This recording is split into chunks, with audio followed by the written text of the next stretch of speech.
우리가 지난주부터 웨스터민스터 신앙고 소요리 문답 지난주부터 했습니다. 그 첫 번째가 제1문 1문에 사람의 첫째 되는 목적, 이 부분을 우리가 지난주에 처음으로 다뤘습니다. 그러니까 사람의 첫째 되는 목적, 지나가는 사람들 붙잡고 예수 안 믿는 사람 붙잡고 당신의 인생의 목적이 무엇입니까? 라고 물어보면 다 똑같이 얘기합니다. 뭐라고요?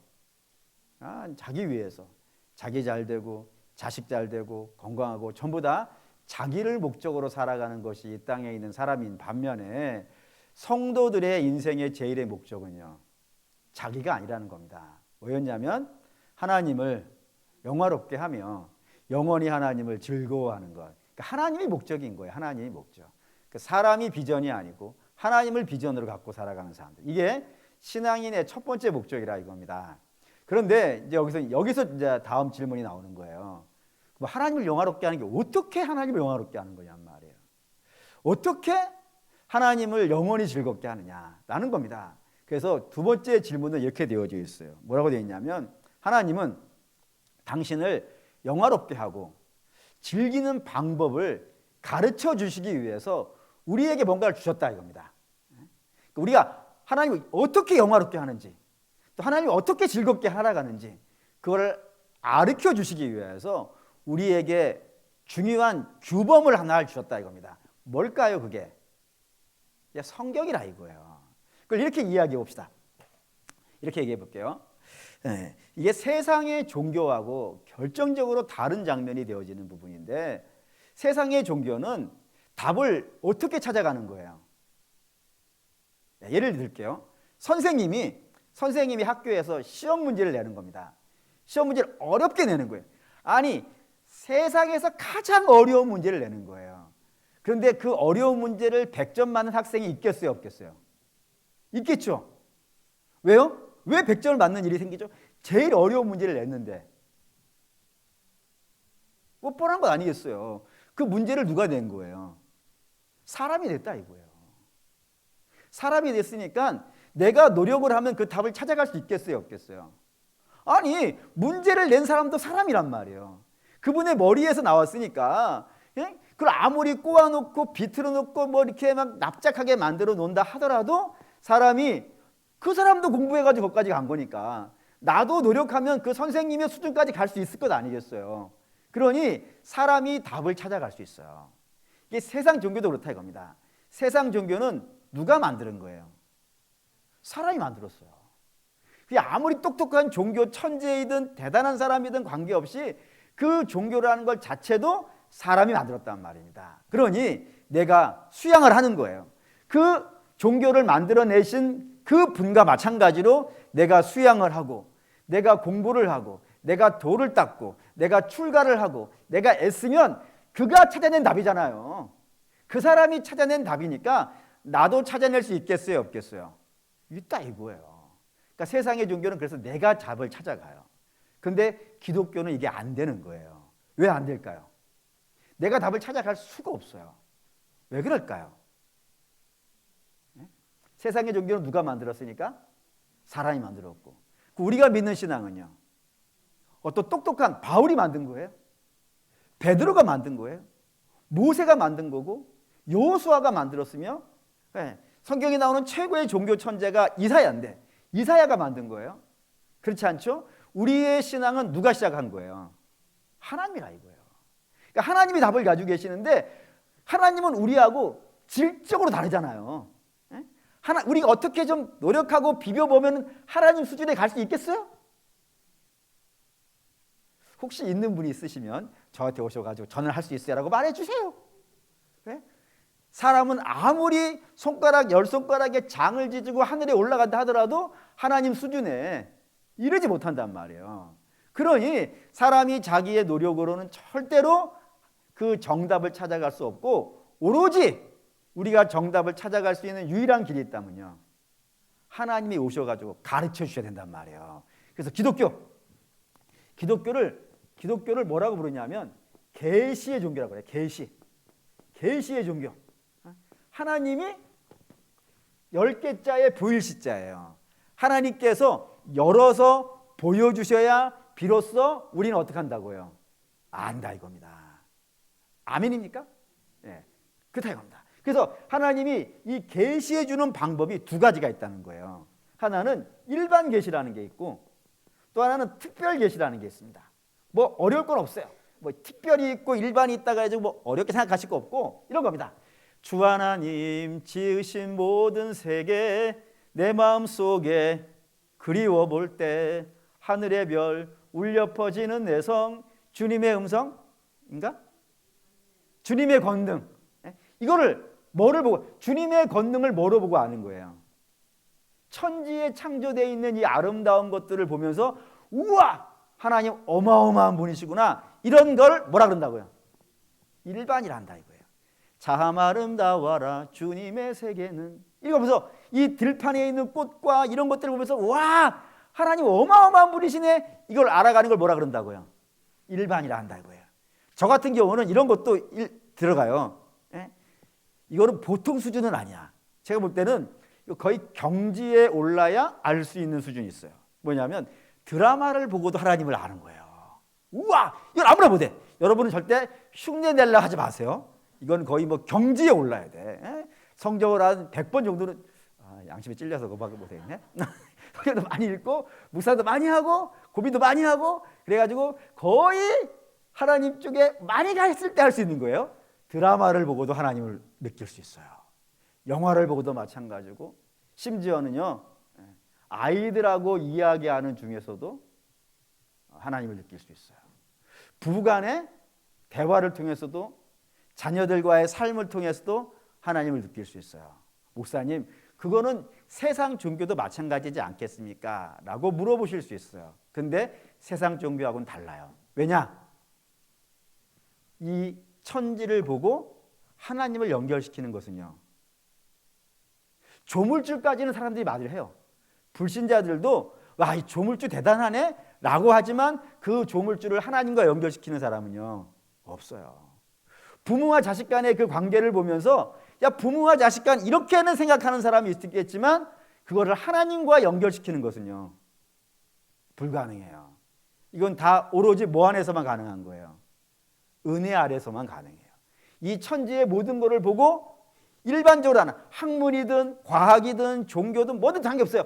모든 것을 통하여서 이 땅의 모든 것에 하나님의 영광과 하나님의 놀라움이 가득 있으니까 그 모든 것을 보고도 하나님을 느낄 수 있다는 것은 하나님이 저에게 어떻게 하셨기 때문에 계시해 주셨기 때문에 나무 한 그루 풀 한 포기를 보고도 하나님을 느낄 수 있는 거예요.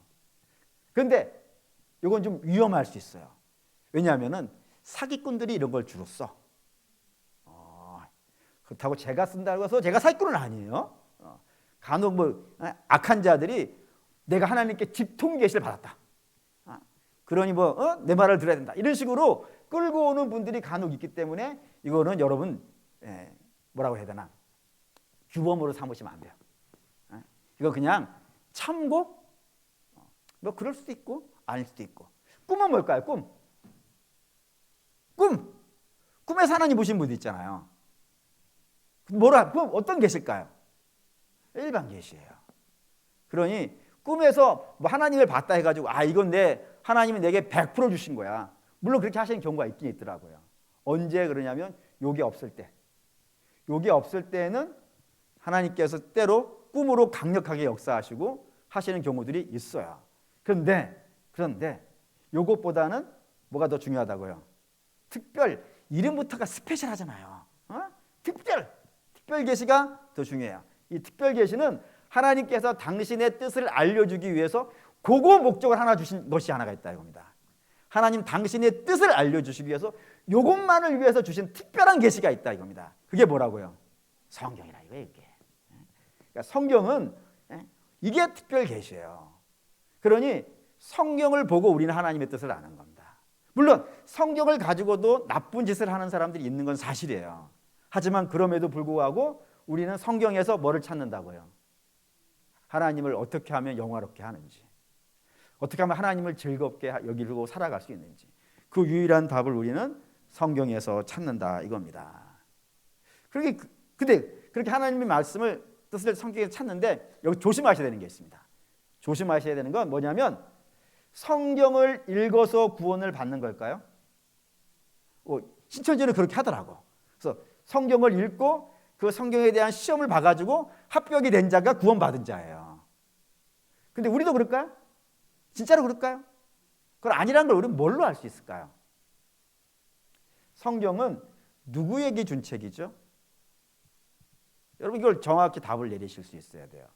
성경은 모든 사람에게 내린 책일까요? 그렇지 않습니다. 성경은 누구에게 내린 책이에요? 성도에게 주신 책이에요. 뭘 보면 아냐면 첫째, 구약으로 말하면 이건 여러 번 얘기했으니까 다 뭐 쉽게 답하실 수 있을 거예요. 이스라엘이 애굽에 있을 때 율법을 받은 것이 아니고요. 애굽에서 나와서 시내산에서 받은 거예요. 구원받아서 받은 거예요. 신약 성경도 마찬가지입니다. 신약 성경은 불신자들이 이거를 읽고 구원받으라고 준 책이 아니에요. 뭘로 알죠? 신약 성경은 전부 누구에게 준 책이에요? 교회예요. 교회. 로마서 로마 교회. 갈라디아서 갈라디아 교회. 고린도 전서 고린도 후서 고린도 교회. 빌레몬 장로예요. 디모데 사도예요. 디도 사도예요. 데살로니가 교회에 보낸 책이에요. 전부 교회에게 보낸 책이라 이거예요. 교회는 누가 교회예요? 누가 교회? 예, 성도가 교회예요. 성도가 교회. 그러니까 이거를 읽고 구원받으라고 하는 것이 아니라 구원받은 성도에게 당신이 어떻게 구원받았는지를 설명하는 거라니까요. 그리고 구원받은 성도들은 어떻게 살아야 되는지를 설명하는 책이 성경인 거예요. 심지어 하나 더 볼게요. 베드로전서, 베드로후서 1장 20절. 베드로후서 1장 20절, 21절. 읽겠습니다. 먼저 알 것은 성경의 모든 예언은 사사로이 풀 것이 아니니 예언은 언제든지 사람의 뜻으로 낸 것이 아니요 오직 성령의 감동을 받은 사람들이 하나님께 받아 말한 것이라고요. 성경을 사사로이 자기 마음대로 풀지 말라 이거예요. 왜냐하면 성경 자체가 사람에 의해서 쓰여진 것이 아니라 하나님의 영에 감동되어져서 쓴 책이란 말이에요. 그러니 그 책을 제대로 읽으려면 성경 자체가 하나님의 감동을 받은 자들에 의해서 쓰여졌다면 그 성경을 읽는 것도 어떻게 읽어야 되는 거예요? 성령의 감동 아래서 읽어야 되는 거예요. 사사로이 내가 가지고 있는 학문의 수준과 내가 알고 있는 일반 상식의 수준으로 성경을 읽으면요 답이 없어요. 쓰여진 것이 이런 말 하지 않습니까? 여러분 다 시험 보셨죠? 시험 볼 때 출제자의 의도가 있잖아요. 아니 내가 맞다고 우기면 답이 되나요? 시험 문제 나왔는데 내가 맞아 1 더하기 1은 3이야 내가 맞아 라고 우기면 출제하신 분이 뭐라 그래요? 웃기고 있네. 내가 가지고 하십니까? 내가 낸 의도에 맞게 답을 써야지 답이 정답 아니겠어요. 그러니까 성경 자체가 하나님에 의해서 쓰여졌으니까 읽는 것도 어디 아래서 읽어야 돼요? 하나님 아래에서 읽어야 돼요. 근데 불신자들이 하나님 모르는 자들이 하나님의 은혜 아래서 성령의 조망 아래서 성경을 읽겠습니까? 불가능하죠. 오로지 그걸 누가 하는 거예요? 성도가 한다 이거예요. 그러니 성도만이 하나님의 뜻 아래서 읽으니까 성경은 아무에게나 준 책이 아니라 하나님 당신 백성에게 주신 책이라 이겁니다. 그리고 또 하나 여러분이 명심하셔야 되는 것은 그럼 우리가 이 성경이라는 책을 이렇게 부지런히 열심히 읽어야 되는 이유가 어디 있겠는가 라는 걸 생각해 볼 수 있겠죠. 우리는 이렇게 답을 해요. 성경은 앞에 봤듯이 하나님이 주신 책이에요. 아멘입니까? 하나님이 주신 책이에요. 뭘 보면 하나님이 주신 책이라는 걸 우리가 근거를 삼냐면 한 6가지 정도가 있어요. 이거는 하나님이 주신 책이라는 것 정도만 여러분들이 기억하시고 오래 기억하시면 좋겠지만 설사 못 기억하신다고 해서 여러분들을 막 낙심시키고 너는 왜 그것도 기억 못해? 이럴 필요 없다 이거예요. 첫째는 성경은 고대성이라 그래요. 다시 말해서 성경은 처음부터의 이야기예요. 처음부터. 그 처음이 어디죠? 천지를 창조할 때부터 쭉 모든 역사가 기록되어 있다 이겁니다. 이런 책이 없더라 이거예요. 두 번째는 통일성이라고 불러요. 어떤 통일성이냐면 성경이 처음에 기록된 책을 우리는 욥기라고 이해를 하고 있어요. 처음에 기록된 책이 욥기이고 제일 마지막에 기록된 책은요, 요한계시록이라고 알고 있어요. 요 사이가 2000년이에요. 욥기에서부터 요한계시록까지 쓰여진 전체가 다 완결되어지는 기간이 2000년이고 그 기간 중에 쓰여진 2000년 동안에 66권이 쓰여지는데 총 쓴 사람이 42명이라고 알고 있어요. 근데 그 42명이 2000년간 쓰는 겁니다. 근데 그 2000년간의 기록이 통일성을 가지고 있다고요. 어떤 건 이런 얘기 쓰고 어떤 저런 얘기 쓰는 게 아니라 하나의 이야기를 쫙 풀었다 이겁니다. 그 하나의 주제가 뭘까요, 여러분? 성경이 가지고 있는 단 하나의 주제, 구원이에요.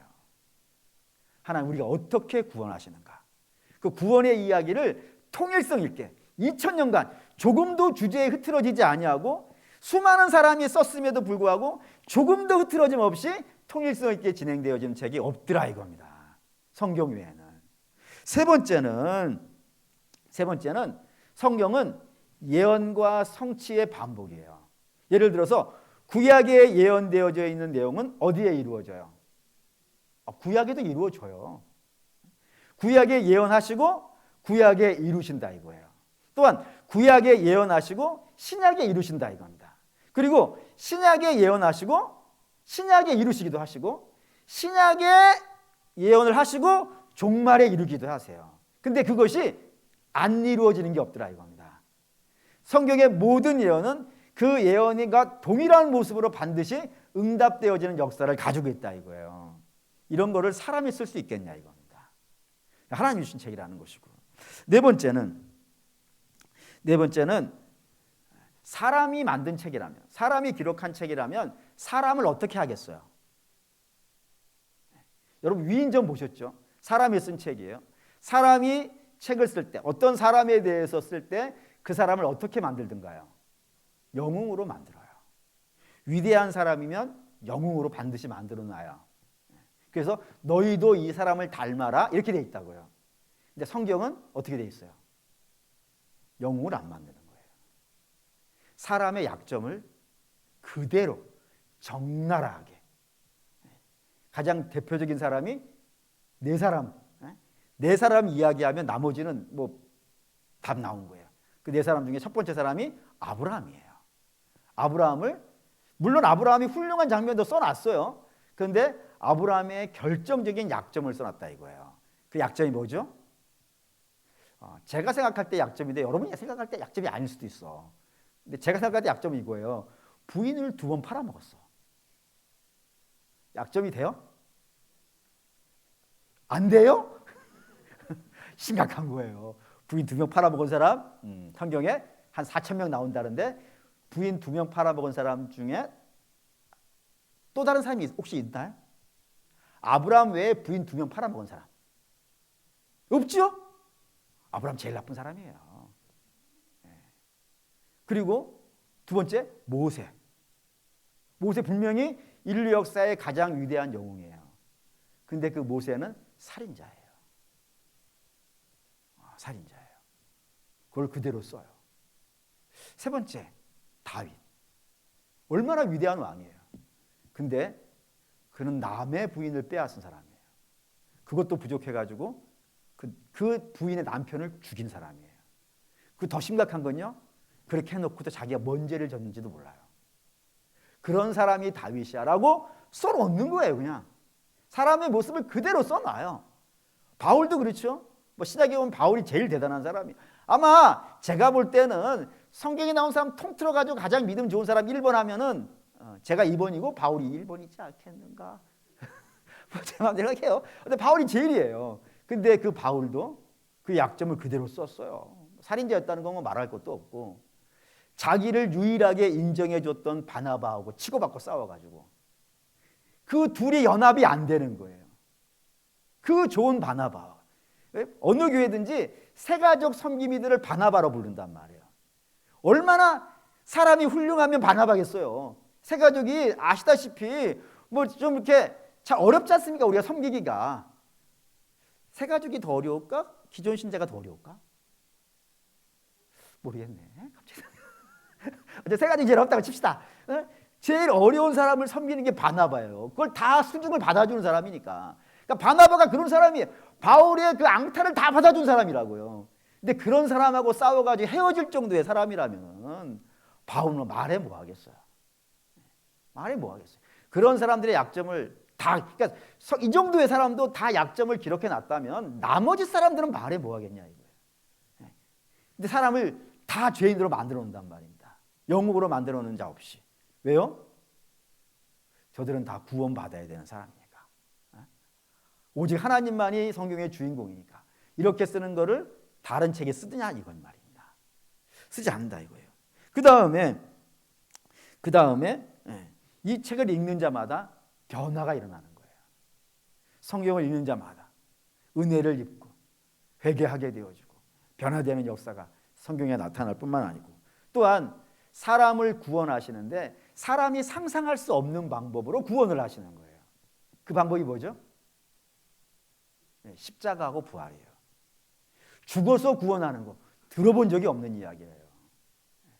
어떤 위대한 영웅이 나타나가지고 그걸 건져주는 이야기들은 뭐 있을 수 있어요. 그런데 그 위대한 분이 오셔서 죽어서 구원하는 이야기는요, 사람이 쓸 수 있는 이야기가 아니라 이겁니다. 뭐 이런 것들 때문에 일반적으로 성경을 하나님이 쓰신 책 이렇게 우리가 규정한다 이겁니다. 이게 이제 두 번째 질문에 해당되어지는 거예요. 어떻게 하나님을 영화롭게 하고 하나님을 즐거워하는가? 성경을 읽고 성경 안에서 거한다 이거예요.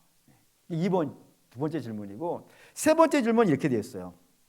세 번째 질문은 올려주시죠. 세 번째 질문. 세 번째 질문은 성경이 도대체 뭘 가르쳐 주냐 이거예요. 그 성경이 뭐를 가르쳐 주길래 하나님을 영화롭게 할 수 있고 하나님을 영원히 즐겁게 할 수 있겠는가? 두 가지를 가르쳐 준다 이겁니다. 그 첫 번째가 뭐겠어요? 성경이 뭐를 가르쳐 줄까요? 이렇게 빨리 올려버리는 말이죠. 여러분들의 수준을 우리가 자랑할 수가 없잖아요. 다 아시는 걸 텐데. 성경 첫 번째 뭐를 알려주냐면 하나님에 대한 지식을 줘요. 그 하나님의 지식을 웨스터민스터 신앙 소요리 문답이 총 107가지 질문이라고 했어요. 그 107가지 중에서 4문에서부터 38번째 질문까지가 전부 하나님에 대한 이야기예요. 예수님이 누군가, 성령님이 누군가, 이런 식으로 하나님에 대한 이야기들을 쫙 37번, 8번까지가 기록해 놨어요. 그리고 두 번째는 뭐겠어요? 역시 지혜롭지 않습니까? 안 올려버렸네. 이미 다 뽀록 났어요. 두 번째는 뭔 거예요? 우리가 누구인가? 그리고 우리가 어떻게 살아야 되는가? 이게 39번 질문부터 107번 질문까지 나와요. 뭐 어디가 더 많이 나오는 것 같아요? 우리가 어떻게 살아야 되는가? 우리가 어떻게 사는 게 신자의 삶인가? 이 부분에 대해서 굉장히 집중적으로 다뤄놓고 있다 이겁니다. 그런 것들은 이제 우리가 알아보게 될 거예요. 이제 그건 앞으로 알아보게 될 거니까 패스하고, 우리가 마지막으로 오늘 해야 될 거는 하나님 말씀에서 어떠한 역할을 하길래 우리가 이런 것들을 알 수 있는가? 이건 하나씩 성경을 찾죠. 에베소서 6장 17절.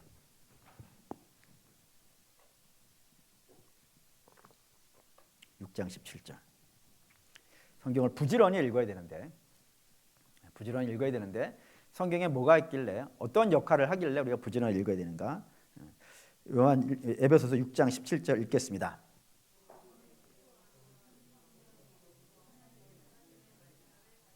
하나님 말씀 뭐라고 했다고요? 검이라고 했다고요. 그러니까 전신갑주 중에 우리가 성도가 가지고 있는 유일한 무기는 하나님 말씀이라 이겁니다.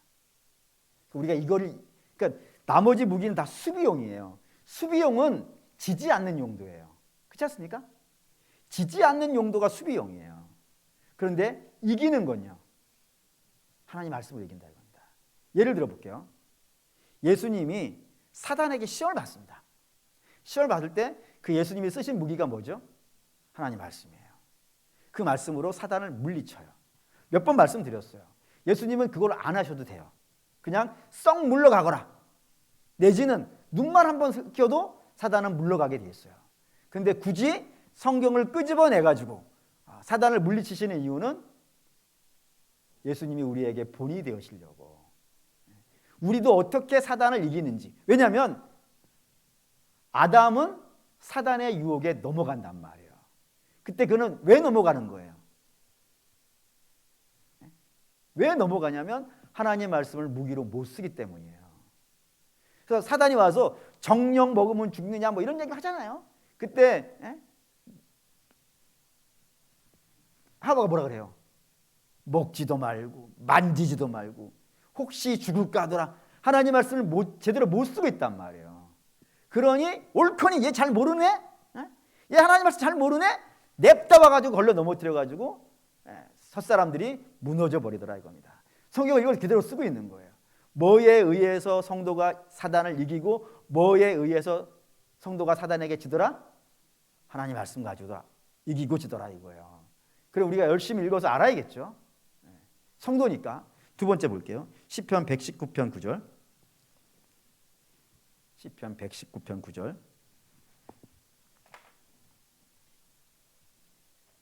시편 119편 9절 읽겠습니다. 청년이 무엇으로 그 행실을 깨끗하게 하리이까? 주의 말씀을 지킬 따름이니이다. 이 말씀 중요합니다. 그 청년이라는 단어를 뭐 굳이 젊은 사람 이렇게 연결시키지 않아도 돼요. 우리라고 보시면 돼요. 성도에게 인생의 옳고 그름에 대한 기준이 뭐라고요? 세상 사람들은 상식이라고 하는 사람들이 있어요. 어떤 사람들은 윤리라고 하는 사람들도 있어요. 어떤 사람은 철학이라고 하는 사람도 있고요. 어떤 사람은 법이라고 하는 사람도 있고 어떤 사람은 도덕이라고 하는 분들도 있어요. 그거 틀리지 않아요. 그거 맞는 거예요. 그런데 우리는 그거보다 더 높은 차원의 기준이 있더라 이겁니다. 그 높은 차원의 기준이 뭐라고요? 하나님 말씀이라고요. 그래서 우리는 뭐를 비춰봤을 때 우리가 잘했는지 뭐에 비춰봤을 때 못했는지 뭘로 규정한다고요? 하나님 말씀이라 이거예요. 그러니까 하나님 말씀이 이렇게 가! 그러면은 우리는 그거에 대한 가부평가를 하지 않는 거예요. 그대로 가는 거예요. 할렐루야. 뭐 여러분들이 아멘을 하든 말든 사실이에요. 성도는 인생의 옳고 그름의 기준이 하나님 말씀이지 다른 거를 기준으로 갖고 있잖아요. 이 말씀을 내가 지켜서 이익이 되느냐 손해가 되느냐 이거는 세상에서 중요한 문제예요. 세상 사람들에겐 이익과 불이익 이보다 더 중요한 기준이 어디 있겠어요. 근데 우리는 불이익이 돼도 하는 거예요. 이익이 안 돼도 가는 거예요. 설사 이익이 되더라도 안 하는 거예요. 뭐 때문에요? 하나님 말씀이 이걸 싫어한다 이거예요. 하나님 말씀이 싫어하니까 그걸 안 가는 거예요. 안 하는 것이고 하나님이 기뻐하시니까 이걸 하면 내가 손해를 보는데도 불구하고 그 길을 가는 거예요. 우리의 기준이기 때문에 그렇습니다. 그러니까 청년이 무엇으로 그 행실을 옳게 하느냐? 내 기준은 하나님이에요. 그래서 젊은 시절부터 하나님을 기준으로 놓고 살아간다는 것, 그 인생의 복이라 이겁니다. 더 가볼까요? 25절 119편 25절 119편 25절 읽겠습니다. 내 영혼이 진토에 붙어 싸우나 주의 말씀대로 나를 살아나게 하소서라고요. 하나님 말씀이 하는 또 다른 역할 뭐라고요? 우리를 살아나게 한다 이거예요.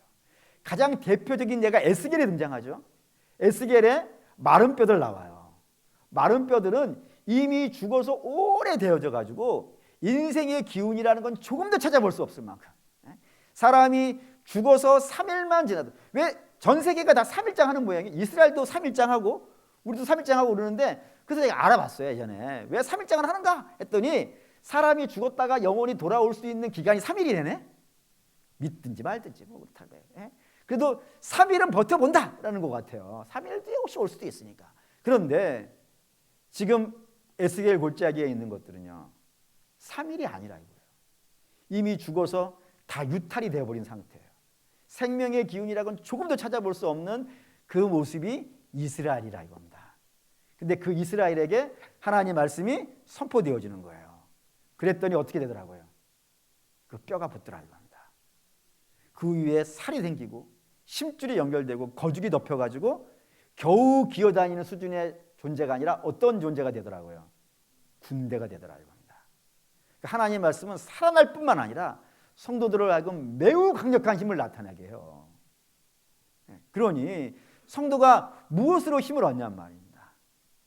성도가 무엇으로 자존감을 얻고 무엇으로 용기를 얻으며 사람이 격려해 주는 말을 가지고도 용기가 나잖아요. 위로가 되고. 그래서 말 한마디에 천냥빚을 갚는다고 하지 않습니까? 근데 하나님의 말씀은요. 천냥빚이 문제겠냐 이거예요. 어마어마한 힘이 하나님 말씀 안에 들어있다 이겁니다. 그러니 뭐 부지런히 읽어야 되는 것이고 45절 119편 45절 119편 45절 읽겠습니다. 내가 주의 법도들을 구하여 싸우니 자유롭게 걸어갈 것이요. 예, 하나님 말씀이 인생의 길이에요. 그래서 이 길을 걸어가는 자는 두려움이 없어. 세상 사람들은 이게 지금 맞는 길인지 틀린 길인지 몰라요. 그래서 그 길을 가고 있음에도 불구하고 두려워요. 내가 지금 잘 가고 있는가? 내가 못 가고 있는가? 그래서 염려와 두려움이 생길 수 있지만 하나님의 말씀은 이게 시온의 대로인 거예요. 그래서 이 길을 가는 자는 두려움이 없어. 누가 건들겠어요? 하나님 뜻대로 살아가는데. 그런 길이 있기 때문에 자유로움을 누린다고 하는 것입니다. 그리고 오늘 본문도 보시죠. 디모데후서 3장 16절 17절. 디모데후서 3장 16절 17절. 디모데후서 3장 16절 17절 읽겠습니다. 모든 성경은 하나님의 감동으로 된 것으로 교훈과 책망과 바르게 함과 의로 교육하기에 유익하니 이는 하나님의 사람으로 온전하게 하며 모든 선한 일을 행할 능력을 갖추게 하려 함이라. 예. 하나님 말씀이 어떠한 것을 준다고요? 성도로 하여금 온전하게 만든다고요.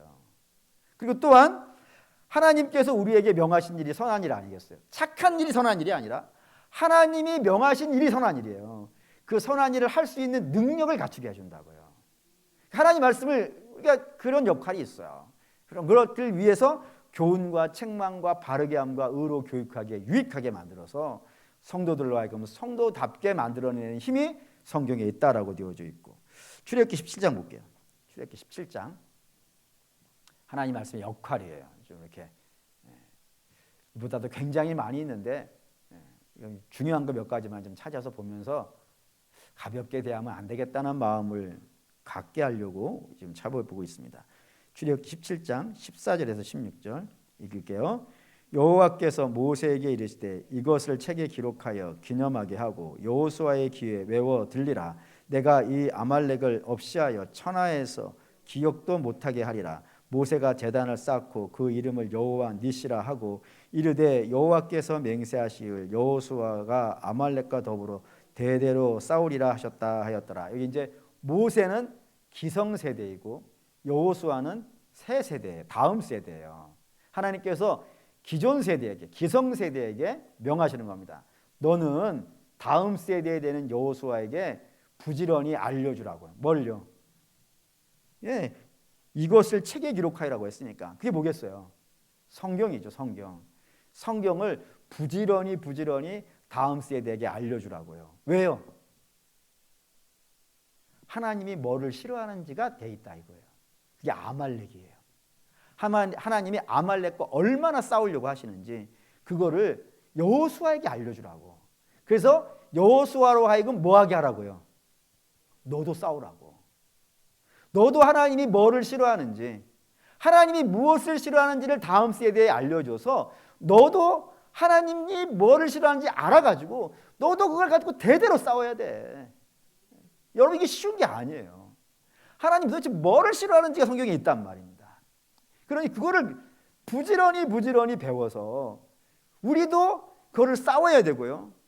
우리도 다음 세대에게 그걸 가르쳐줘가지고 다음 세대도 이거 하나님이 싫어하는 거야. 그러니까 나도 싫어해야 돼 하고 그걸 싸우게 하고 그도 또 다음 세대에게 알려줘서 그걸 또 싸우게 하고 이거를 대대로 해야 된다 이거예요. 그런데 문제가 사사기에 등장해요. 사사기 2장. 사사기 2장. 사사기 2장. 여기 여호수아 끝나자마자예요. 여호수아 끝나자마자 2장 10절. 사사기 2장 10절. 읽겠습니다. 그 세대의 사람도 다 그 조상들에게로 돌아갔고 그 후에 일어난 다른 세대는 여호와를 알지 못하며 여호와께서 이스라엘을 위하여 행하신 일도 알지 못하더라. 다음 세대에 어떻게 됐다고요? 전달이 끊어졌다 이거예요. 그러니까 사사기가 우리가 종종 암흑기다, 혼란기다, 하나님의 심판기다라고 이렇게 여러분들에게 다양한 방식으로 설명해 줄 때 긍정적인 것이 있던가요? 암흑기, 혼란기, 심판기 하나도 좋은 이미지가 없어요. 사사기는. 근데 그런 혼란과 어둠과 암흑이 다 무엇 때문에 일어났다고요? 하나님 말씀이, 하나님이 뭐를 싫어하시는지를 다음 세대에게 알려주는 이 연결고리가 끊어졌다 이거예요. 끊어져서 하나님이 뭔를 싫어하는지도 모르고 자기 마음대로 살아가는 자들이 우후죽순처럼 일어난 시대가 사사기였다 이겁니다. 그러니 거기가 혼란스럽고 어둡다 이거예요. 그러니 안 그래야겠죠. 그러니까 우리는 자꾸 다음 세대에게 하나님이 뭐를 싫어하는지, 하나님이 뭐를 좋아하시는지 그걸 알려줘야 되는데 그냥 막 알려주는 게 아니라 뭐를 갖고 가르쳐 준다고요? 성경을 갖고 그걸 가르쳐 줘야 된다 이겁니다. 하나만 더 보시죠. 신명기 17장 18절에서 20절. 이게 제가 이제 드리려는 결론이 될 것 같아요. 출애굽기 신명기 17장 18절에서 20절. 왕의 규례에 이런 게 등장합니다. 읽을게요. 그가 왕위에 오르거든 이 율법서의 등사본을 레위 사람 제사장 앞에서 책에 기록하여 평생에 자기 옆에 두고 읽어 그의 하나님 여호와 경외하기를 배우며 이 율법의 모든 말과 이 규례를 지켜 행할 것이라. 그리하면 그의 마음이 그의 형제 위에 교만하지 아니하고 이 명령에서 떠나 좌로나 우로나 치우치지 아니하리니 이스라엘 중에서 그와 그의 자손이 왕위에 있을 날이 장구하리라 라고요. 여기 이제 왕에게 주는 규례예요. 그러니까 세상의 왕은 자기가 법이에요. 그래서 자기 마음대로 해요. 손가락을 위로 세우면 살려주기도 하고 손가락을 밑으로 꽂으면 죽이기도 하고 다 왕이 자기 마음대로 해요. 그런데 이스라엘은 왕이 자기 마음대로 못하게 돼 있는 거예요. 왜요? 이스라엘의 왕은 열방의 왕이 아니기 때문입니다. 이스라엘의 왕은 한 분밖에 없어요. 그게 누구예요? 하나님이에요. 하나님이 왕이에요. 다른 왕은 없어요. 그러면 눈앞에 있는 다윗 같은 왕은 뭐예요? 하나님의 대리자예요. 하나님의 명령을 받아가지고 대리 통치하는 자들이에요. 그래서 하나님이 임명을 바꾸는 겁니다. 다윗을 세우셨다가 골리앗 세우면 안 되지? 솔로몬을 세웠다가 이런 식으로 하나님이 세우시는 거예요. 그때. 대리자들이에요. 다 위임된 자들이에요. 위임된 자들. 담임 목사도 그래요. 담임 목사를 사실은 정확한 표현으로 말하면 위임 목사라고 불러요. 위임 목사가 뭐예요? 하나님이 임명해 준 거예요. 그래서 임명한 기간만 하는 거야. 자기가 아무리 대단하고 아무리 실력 있고 아무리 똑똑하고 뭐 별의별 기술과 능력이 다 있어요. 뭐 기도했더니 막 병든 자가 펄떡펄떡 일어나고 죽은 자가 살아나기도 하고 그런 일이 일어나지 않을 수 있겠지만 예를 들어서 기도했는데 오병이가 됐어. 그럴 수 있잖아요. 자녀에게 기도를 해줬어요. 기도를 해줬더니 얘가 갑자기 기억, 니은, 디귿도 몰랐는데 갑자기 ABCD를 해. 그럴 수 있겠어요? 없겠어요? 있을 수 있죠. 그런 거 봤어요. 뭐 한글도 못 읽는 분인데 기도했더니 하나님께서 글자를 알려줬다고 한글 성경을 막 줄줄줄 읽는 분 봤어요. 그럴 수 있어요. 설사 그런 사람이 기도해줘가지고 그런 능력을 나타내는 사람이 있다 하더라도 그 인생은 하나님이 명하신 날까지만 하는 거예요. 왜요? 사람은 사람이니까. 임명해 준 자가 임명을 끝내면 아무리 능력이 있어도 물러가는 겁니다. 그러니까 다윗도 물러가는 거예요. 솔로몬도 물러가는 거예요. 히스기야도 물러가는 거예요. 누구도 예배가 되지 않아요. 그걸 알기 때문에 여기에 하나님의 말씀을 옆에다 놓고 너는 네가 왕 기간하는 동안에 부지런히 말씀을 읽어. 그래야 네가 교만해지지 않아. 네가 왕이라고 네 마음대로 하려고 그래? 그건 하나님의 뜻에도 맞지 않고 그렇게 되면 너 교만해져. 교만해지면 망하는 거야. 하나님이 이거 얼마나 싫어하냐면은 통치자들이 교만해져. 내가 모든 것의 주인이 되는 걸 하나님이 얼마나 싫어하시냐면 모세를 죽이시는 분이에요. 모세 얼마나 대단한 사람이에요. 근데 그가 가나안 들어간 걸 허락하시지 않아요. 네가 가나안 들어가서 뭐 하려고? 그래서 네가 백성들 앞에 내가 가나안 출애굽도 내가 있는데 가나안도 네가 들어가? 그러면 네가 신하지. 이렇게 되는 거란 말이에요. 그래서 너는 천국으로 와. 넌 천국에서 쉬고 백성들은 이 가나안에 들어가게 하는 신이가 모세가 아니라는 걸 알아야 돼. 오로지 누구만 영광 받으셔야 되는 거예요. 하나님만 영광 받으셔야 돼요. 그걸 우리가 성경을 보면서 아는 거예요. 하나님 모세를 죽이시네. 하나님이 다윗을 끝내시네. 하나님 바울도 끝내시네. 그리고 성경 창세기 1장에서부터 요한계시록 마지막까지 그리고 이 세상 처음 시작부터 이 세상 끝날까지 모든 것을 주장하시는 분은 하나님 한 분뿐임을 우리는 성경을 통해서 안다 이거예요. 그래서 그 앞에 겸손해져야 돼. 성경을 읽으면서 겸손해지지 않는다. 성경을 잘못 읽고 있는 겁니다. 성경을 읽으면서 그 앞에 무릎 꿇지 않는다. 이상한 거예요. 제가 알고 있는 분 중에 대학 교수님 한번 유명한 분이 계세요. 그분이 성경을 읽을 때 성경을 머리 위에 올려놓고 기도하신다 그랬어요. 왜 그러시냐 물었더니 그분 하시는 말씀이 이거예요. 내가 한때는 성경을 읽으면 자꾸 판단을 하더라 이거예요. 이거는 맞고 이거는 말도 안 되고 어떻게 바다가 갈라져, 어떻게 해가 넘어가, 어떻게 죽은 자가 살아나, 자기의 이성으로 자꾸 판단을 했더니 하나님이 책망하시더라 이겁니다. 네가 하나님 하지 뭐 이런 식으로. 그래서 그 다음부터는 내가 아무리 내가 똑똑한 사람이라 하더라도 성경 밑에 있게 해주세요 하면서 기도를 하더라 이거예요. 그러니까 성경을 읽으면서 그런 것들을 알아가더라 이겁니다. 그래서 교만해지지 않는 것이고 뿐만 아니라 하나님의 뜻을 잘 살펴가지고 백성들을 온전하게 이끌어가는 그런 왕이 훌륭한 왕이에요. 업적을 남기는 왕이 아니라 얼마나 대단한 업적을 남기는 것이 아니라 백성들을 하나님 앞으로 잘 인도해가는 왕이 하나님 앞에 훌륭한 왕이라 이겁니다. 그럼 네가 복을 받고 장구하리라 라고 하신 거라 이거예요. 그러니 이스라엘의 왕들은 장구하고 복이 있어야 되지 않겠습니까? 그러기 위해서 뭐 해야 되는 거예요? 자기가 먼저 읽는 거죠. 자기가 먼저 읽고 그 은혜 받은 것을 전달하고 그러면서 살아가는 것이 이스라엘의 왕이라 이겁니다. 그리고 그걸 하게 하려고 하나님이 그에게 군대도 주시는 것이고요.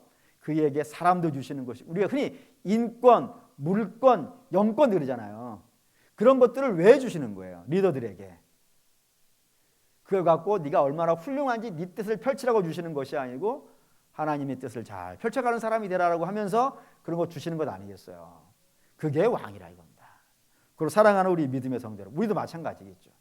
여기 계신 분들은 다 주님의 재직들이고 또 믿음도 훌륭하신 분들이고 하나님께서 세우신 분들입니다. 그런 분들이 하나님 말씀을 먼저 잘 묵상하셔서 하나님이 뭐를 좋아하시고 뭐를 싫어하시는지 여러분이 잘 분별하시고 사실은 먼저 읽는 사람이 복 아니겠어요? 제가 끝났으니까 이건 읽고 이게 결론 낼게요. 제가 목사를 하면서 내가 잘했다 생각하는 순간들이 몇 번 있는데 그 중에 하나가 이겁니다. 제가 여러분들에게 설교하는 거에 저는 70%밖에 제가 하나님께 받은 거에 70%밖에 못 전하겠어요. 인생이 좀 미련해서 그럴 수도 있는 것 같아요. 공부하고 은혜 받은 거를 다 전하지 못해요. 근데 제가 설교를 준비할 때는 저 혼자 되게 신나요. 죄송합니다. 제가 신나는 걸 100% 전달해 드려야 되는데 모자라서 그래요. 이해해 주세요. 근데 저는 그래서 성경 보고 기도하고 설교 준비하는 거를 들고 합니다. 물론 되게 힘들어요. 한 설교 한 번씩 준비할 때마다 뼈가 녹는 듯한 느낌도 들어요. 그런데도 불구하고 신나요. 근데 여러분도 그랬으면 좋겠어요. 여러분도 성경 앞에 펴놓고 기도하시면서 읽으시면 여러분이 먼저 은혜를 받으실 거예요. 그리고 그게 풍성해질 거예요. 그 풍성해진 거의 일부분을 나눠줄 수밖에 없어요. 다 나눠주질 못하는 게 안타까울 뿐이지. 어쨌든 가장 풍성한 사람은 누구라고요? 읽는 분이에요. 듣는 분이 아니라. 그러니까 여러분 많이 들으세요. 많이 들으시지만 많이 듣는 것도 중요하지만 많이 듣는 것보다 더 중요한 건 많이 읽으시는 거예요. 여러분이 성경책 펴놓고 읽으세요. 그러면 여러분들이 풍성해질 것이고 여러분들이 풍성해짐을 통하여서 여러분의 이웃에게도 흘러가게 될 것이고 역사가 있을 겁니다. 이게 하나님이 우리에게 성경 주신 내용들입니다. 바라고 원하는데 하나님을 영화롭게 하고 그분을 영원히 즐거워하기 위해서 하나님이 우리에게 주신 단 하나의 규례가 뭐라고요? 성경이라고요. 성경을 부지런히 읽어야겠죠.